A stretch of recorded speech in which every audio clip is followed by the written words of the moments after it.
आवाज है इनका, सुनिएगा, मौका दे दीजिएगा मेरे लिए कि मरही के बाटे तो तनी आवश्यक तो हनी होके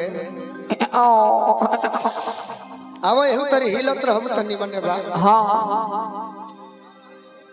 नहीं रहने दे। अच्छा कोई बात नहीं, रिकॉर्डिंग पहिला दी हो जा तो वही लेके बैठो, बुरा नहीं मानना है तारा राम में नुबा। बाकी एगो बात कहो, तने अपना गाड़ी के सर्विसिंग में रख। हाँ डांस तार खूब सुंदर होता, बाकी तनी सॉन्ग पर मोबिल पलटी कराओ मोबिल कि मरही के बाटे तो अरे मार दो न जान से के मुआलू नजरिया के बान से कहे के कहे के मुआलू नजरिया के बान से कहे के मरही के बाटे तो मर दो न जान से मरही के बाटे तो मार दो न जान से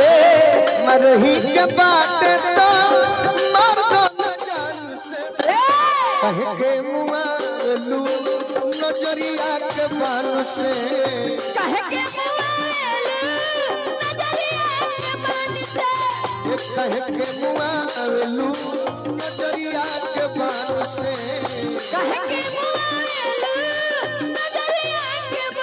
गोरिया चांद के गोरिया नियन गोर बाड़ू हो गोरिया चांद के जरिया नियन गोर बाड़ू हो तोहर जोर केहू नहीं थे तू भी जोर बाड़ू हो तोहर जोर केहू नहीं थे तू भी जोर बाड़ू हो काहे के नजरिया के काहे के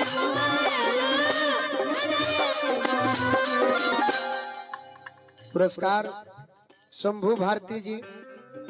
भारती इंटरप्राइजेज एवं फर्नीचर हाउस, मंगल हाट चौक, सराय धनेश, जिला वैशाली। और ये दूसरा आशीर्वाद आया है जय हनुमान इंटरप्राइजेज,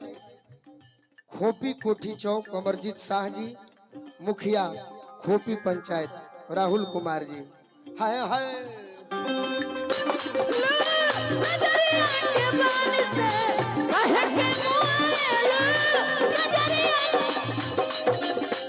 लड़का को हाथ बैठा गांगुली, गांगुली इनकर नया नाम जानलू है कि ना? गांगुली। घर से निकललू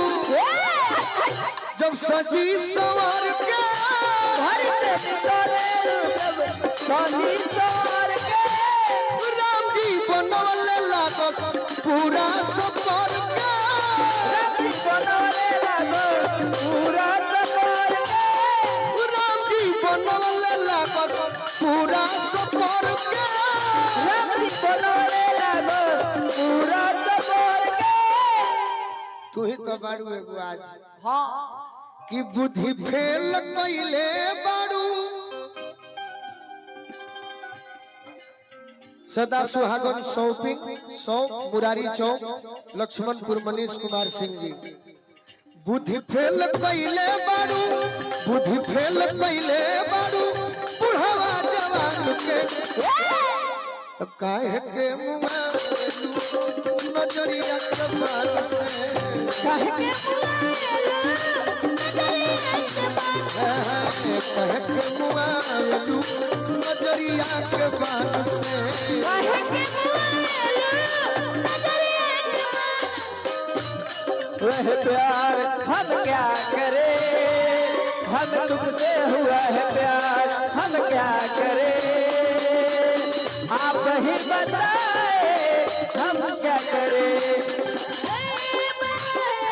हम क्या करें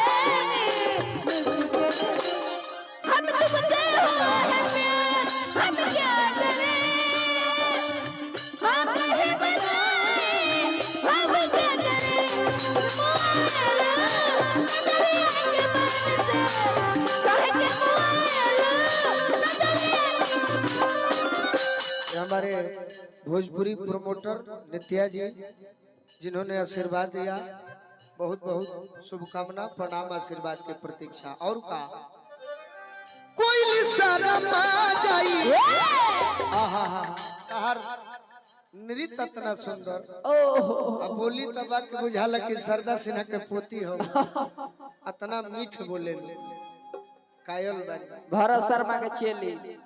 कि कोई शर्म आ जाई, गोरी तहर कोनो कोई शर्म आ जाई, गोरी तोहरा टोल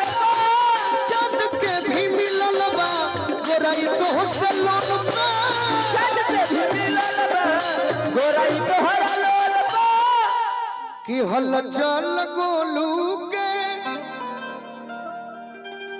दुनिया जब अपना काम करे नु, हाँ जी, तो सुजीत भैया हम अपने काम करो, चौगुन बाजे के चाहिए। हाँ कि हल चल गोलू के अरे डोलाओ जनी मान के, अरे काहे के मुआवेलू, अरे नजरिया के